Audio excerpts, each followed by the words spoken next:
नमस्कार, स्वागत है आपका बिहार समाचार में। इस वीडियो में हम बात करेंगे बिहार की अब तक की सभी बड़ी खबरों के बारे में। सभी खबरें आपके काम की और सिलेक्टेड हैं। तो आज की बड़ी खबरों पर बात करने से पहले आपसे एक छोटी सी अनुरोध है कि इस वीडियो को एक प्यारा सा लाइक अवश्य कर दीजिएगा। आपका एक लाइक करना ही हमारी मेहनत का फल होता है। तो चलिए शुरुआत करते हैं आज की पहली बड़ी खबर से।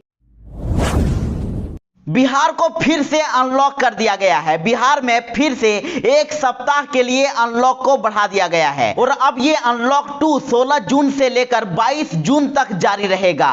तो वहीं इस बार के अनलॉक में कई तरह की छूट भी दे दी गई है। कई तरह के पाबंदियों को फिर से हटा दिया गया है और इस बार दुकानों को खोलने की समय सीमा को और भी बढ़ा दिया गया है। अब पूरे बिहार में सभी प्रकार के दुकानों और प्रतिष्ठानों को शाम 6 बजे तक के लिए खोला जा सकता है। पहले दुकानों और बाजारों को 5 बजे तक ही खोले जाने की छूट थी, लेकिन अब इसे बढ़ाकर 6 बजे तक कर दिया गया है और साथ ही अब सभी सरकारी और गैर सरकारी कार्यालयों को खोलने के समय को भी बढ़ा दिया गया है। अब सभी सरकारी और गैर सरकारी कार्यालय शाम 5 बजे तक खोले जा सकते हैं, लेकिन अभी भी 50% कर्मियों के साथ ही इसे खोला जाएगा। आपको बता दें कि इससे पहले इन्हें 4 बजे तक ही खोलने का आदेश दिया गया था। तो वहीं बिहार में अब नाइट कर्फ्यू रात 8 बजे से लेकर सुबह 5 बजे तक लागू रहेगा।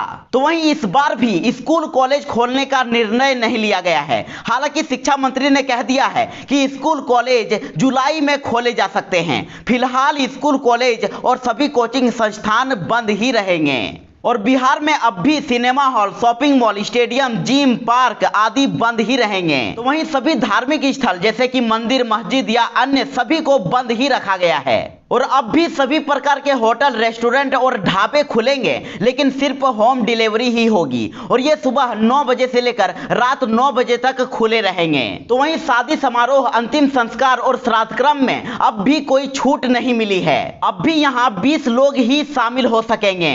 तो वहीं अंतर्राष्ट्रीय यात्रा करने वाले वाहन नाइट कर्फ्यू में भी आ जा सकेंगे। तो अब बिहार में अनलॉक 2 को 22 जून तक के लिए लागू कर दिया गया है और अब इसकी पूरी गाइडलाइन भी जारी कर दी गई है। मुख्यमंत्री नीतीश कुमार जी ने खुद ट्वीट करके इसकी घोषणा की है और मुख्यमंत्री नीतीश कुमार जी ने ट्वीट करके लिखा है कि कोरोना संक्रमण की समीक्षा की गई और अब अगले एक सप्ताह तक अर्थात 16 जून से लेकर 22 जून तक प्रतिबंधों में ढील देते हुए अब सरकारी और गैर सरकारी कार्यालय 5 बजे अपराह्न तक और दुकानें एवं प्रतिष्ठान 6 बजे अपराह्न तक खुली रहेगी और रात्रि कर्फ्यू संध्या 8 बजे से प्रातः 5 बजे तक लागू रहेगा। बिहार में वज्रपात से हुई 5 लोगों की मौत, 18 जून तक के लिए अलर्ट जारी। बिहार में मानसून आ गया है और अब इसका असर पूरे बिहार में देखने को मिल रहा है और साथ ही अब वज्रपात के मामलों में भी इजाफा हुआ है। बिहार में वज्रपात की वजह से 5 लोगों की मौत हो गई है। तो वहीं मौसम विभाग ने सभी जिलों के लिए ब्लू अलर्ट जारी कर दिया है, यानी कि तेज हवा के साथ ही अब 15 से 40 मिमी तक बारिश की संभावना है। तो वहीं आपको बता दें कि पटना के साथ ही गया, नवादा, नालंदा, जहानाबाद, अरवल, भोजपुर, सिवान, सारण, गोपालगंज, वैशाली, पश्चिमी और पूर्वी चंपारण, समस्तीपुर, भागलपुर, जमुई, बांका, मुंगेर, बेगूसराय, खगड़िया और पूर्णिया में तेज हवा के साथ ही भारी बारिश और वज्रपात भी होने वाली है और वज्रपात को लेकर अब मौसम विभाग ने इन जिलों के लोगों को सावधान रहने को कहा है। मौसम विभाग ने लोगों को घर से नहीं निकलने की अपील की है और मौसम विभाग के मुताबिक बिहार में मानसून के दौरान 1 जून से लेकर 30 सितंबर तक 1000 मिमी बारिश होने की संभावना है, यानी कि इस बार सामान्य से अधिक बारिश होने वाली है और अब ऐसा लग रहा है कि बिहार अब फिर से डूब सकता है और अब बारिश और वज्रपात की स्थिति को देखते हुए अब 18 जून तक के लिए राज्य में वज्रपात और बारिश का येलो अलर्ट भी जारी कर दिया गया है। अब बिहार में गलत तरीके से गाड़ी चलाने पर रद्द हो रहा है ड्राइविंग लाइसेंस।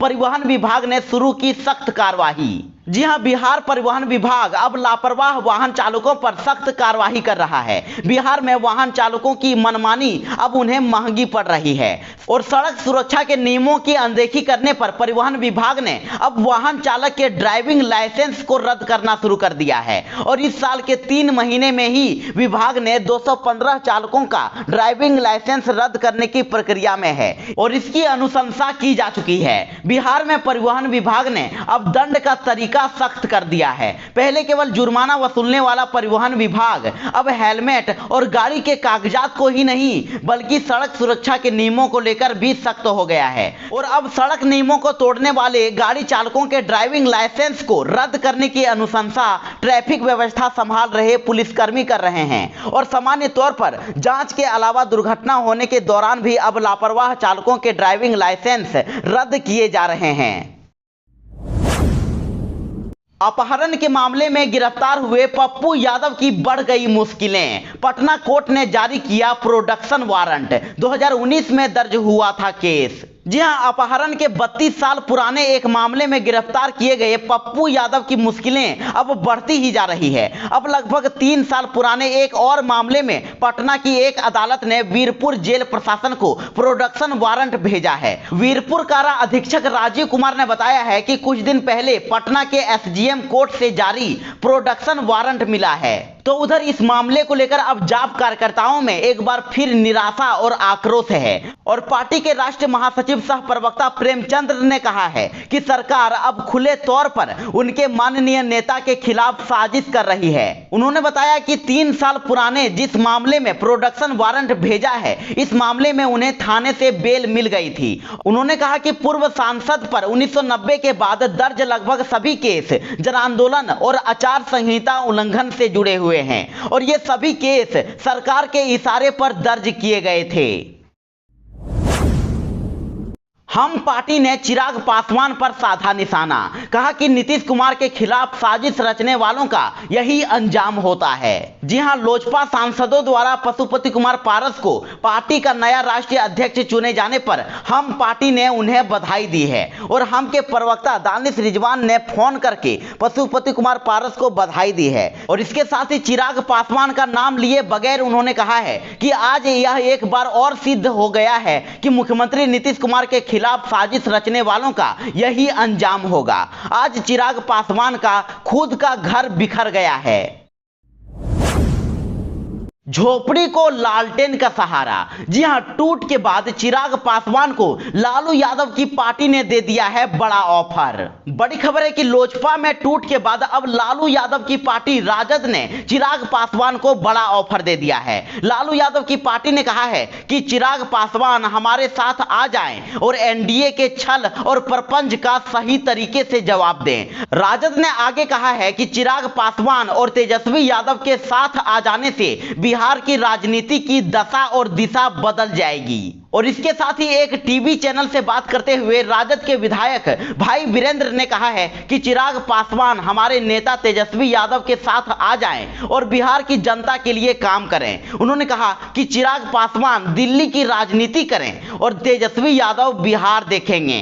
भाई वीरेंद्र ने दावा किया कि दोनों के साथ आ जाने से बिहार की सियासत का गणित बदल जाएगा। एलजेपी में टूट पर बोले पप्पू यादव। कहा कि रामविलास पासवान जी की विरासत की रक्षा होनी चाहिए। लोक जनशक्ति पार्टी यानी कि लोजपा पार्टी में टूट के साथ ही बिहार में सियासी हलचल तेज हो गई है। तो वहीं अब जन अधिकार पार्टी के राष्ट्रीय अध्यक्ष पप्पू यादव की प्रतिक्रिया भी सामने आई है। पप्पू यादव ने ट्वीट करते हुए लिखा है कि आदरणीय रामविलास पासवान जी की विरासत की रक्षा होनी चाहिए। परिवार से अधिक महत्वपूर्ण विचार हैं। रामविलास पासवान जी के विचारों की हिफाजत हम करेंगे। पप्पू यादव ने कहा कि रामविलास पासवान जी कहा करते थे कि मैं उस घर में दिया जलाने आया हूं जिस घर में सदियों से अंधेरा था। कहा कि उन्होंने गरीब और मजलूम लोगों को मजबूत किया, हमेशा पिछड़े समाज के लोगों के हक की बात की। और आज रामविलास पासवान जी हमारे बीच नहीं हैं, तो ऐसे में अब जन अधिकार पार्टी रामविलास पासवान के सपनों को पूरा करेगी। पप्पू यादव ने कहा कि वैसे तो हमारी पार्टी गरीबों, कमजोरों और जरूरतमंद लोगों की आवाज बनती रही है और आगे भी हमारी पार्टी रामविलास पासवान जी की सोच को आगे बढ़ाने का काम करेगी। सुशील मोदी ने लालू और अखिलेश पर लगाया आरोप। कहा कि वैक्सीन को लेकर भ्रम फैला रहे लालू अखिलेश को गरीबों के जीवन की परवाह नहीं। जी हां, भाजपा सांसद सुशील कुमार मोदी ने कहा है कि राजद प्रमुख लालू प्रसाद यादव और सपा अध्यक्ष अखिलेश यादव दोनों ने अब तक कोरोना का टीका नहीं लिया है। और इसके साथ ही उन्होंने आरोप लगाया कि ये दोनों अपने अपने अंदाज में कोरोना टीका के प्रति अविश्वास और भ्रम फैलाने की नेगेटिव ब्रांडिंग करके लाखों गरीब पिछड़े ग्रामीण समर्थकों की जान जोखिम में डालने की कीमत पर राजनीति कर रहे हैं। और इसके साथ ही सुशील मोदी ने ट्वीट करके लिखा है कि दिल्ली में उनकी मुलाकात की जो तस्वीर, जो खुशनुमा तस्वीर जारी की गई है, उसमें दोनों ने मास्क नहीं लगा रखा है और दूसरी तरफ यही लोग देश के टीकाकरण अभियान पर तरह तरह के बेतुके सवाल उठाकर गरीबों के हमदर्द बनते हैं। उन्होंने कहा कि लालू प्रसाद और अखिलेश यादव अपने अपने प्रदेश में एक दूसरे की पार्टी के पैर जमने नहीं देते।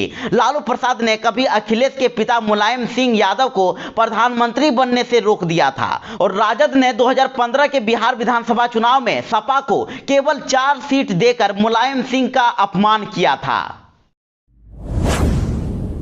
बिहार में नहीं थम रहा है ब्लैक फंगस का कहर। पिछले 24 घंटों में 3 मरीजों की हुई मौत। बिहार में कोरोना वायरस के बाद अब ब्लैक फंगस के मामले बढ़ते ही जा रहे हैं और इसने बिहार के साथ ही पूरे भारत में कोहराम मचा के रख दिया है। तो वहीं दूसरी ओर विशेषज्ञों की माने तो जिस तरह भारत में ब्लैक फंगस बेकाबू हो रहा है, उस तरह किसी अन्य देश में नहीं देखा जा रहा है। आपको बता दें कि कमजोर इम्यूनिटी और स्टेरॉयड को इसका जिम्मेदार बताया जा रहा है। और इतना ही नहीं, ब्लैक फंगस का वायरस आंख, नाक, मुंह के अलावा अब ब्रेन तक भी तेजी से फैल रहा है। तो इधर 24 घंटों के अंदर पटना शहर के IGIMS अस्पताल में ब्लैक फंगस के 3 मरीजों की मौत हो गई है, जबकि 5 संदिग्ध को अलग वार्ड में भर्ती किया गया है। और महामारी घोषित होने के 22 दिन के बाद बिहार सरकार ने कल रात को ब्लैक फंगस का आंकड़ा भी जारी कर दिया है। सरकार ब्लैक फंगस का आंकड़ा कोरोना की तरह सार्वजनिक नहीं कर रही थी और संक्रमण की जद में कौन आया और कितने लोगों ने इसे मात दी, इसकी संख्या भी नहीं बताई जा रही थी। जबकि सरकार ने 23 मई को ही ब्लैक फंगस को महामारी घोषित कर दिया था। और अब जारी आंकड़े के मुताबिक बिहार में ब्लैक फंगस के कुल 562 चिन्हित मामले हैं, जबकि 333 का इलाज चल रहा है और अब तक 76 लोगों की मौत हो गई है। बिहार में आज आ जाएगी रूस की स्पुतनिक वैक्सीन। जी हां, बड़ी खबर है कि रूसी कोरोना वैक्सीन स्पुतनिक वी की 50,000 डोज आज पटना पहुंचने वाली है। आपको बता दें कि यह वैक्सीन फ्री नहीं होगी और सरकारी टीकाकरण केंद्रों पर नहीं लगाई जाएगी। इस वैक्सीन को लेने के लिए निर्धारित शुल्क देना होगा और यह अनुमति प्राप्त निजी टीकाकरण केंद्रों पर ही उपलब्ध रहेगी। और इस वैक्सीन के लिए भी रजिस्ट्रेशन और स्टॉल बुक करने का वही तरीका रहेगा जो कोविशील्ड और कोवैक्सीन के लिए है, यानी कि उमंग app, Aarogya Setu app, CoWIN app या कोविन पोर्टल से स्पुतनिक वैक्सीन के लिए स्टॉल बुक हो सकेगा। तो वहीं इस वैक्सीन को 995 रुपए में यह निजी अस्पतालों को उपलब्ध कराई जाएगी। और जानकारी के अनुसार डॉक्टर रेड्डी ने नामक दवा कंपनी ने इसका अधिकतम मूल्य 1127 रुपए निर्धारित किया है। रवि किशन ने बिहार यूपी के सीएम को पत्र लिखकर कड़े कानून बनाने की मांग।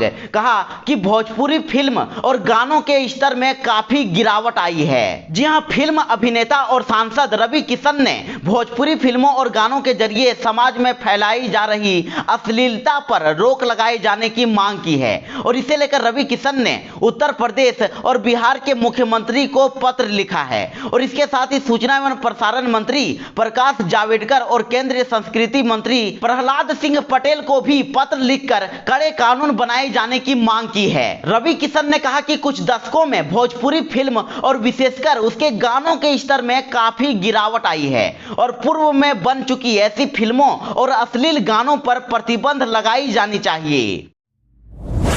एम्स पटना साहिब और बिहटा रूट पर भी अब दौड़ेंगी इलेक्ट्रिक बसें। आज से होगा ट्रायल। जी हां, बांकीपुर एम्स, बांकीपुर पटना साहिब और बांकीपुर बिहटा रूट पर भी अब इलेक्ट्रिक बसें चलेगी और इसके लिए आज से ट्रायल शुरू होगा और अगले 3 दिनों में बारी बारी से इन तीनों रूटों पर ट्रायल किया जाएगा। और इसमें इस बात पर विशेष ध्यान दिया जाएगा कि रास्ते में ऊंचा स्पीड ब्रेकर जैसा कोई अवरोधक तो नहीं है या सड़क पर ऐसे गड्ढे तो नहीं है जिससे गुजरने पर गाड़ी को अधिक उछलने की नौबत आए। तो वहीं शुरुआत में एम्स, पटना साहिब और बिहटा तीनों रूटों पर 2-2 बसें चलेगी। बिहार में कोरोना की विदाई अब लगभग तय मानी जा रही है। पिछले 24 घंटों में मिले हैं मात्र 324 नए मरीज।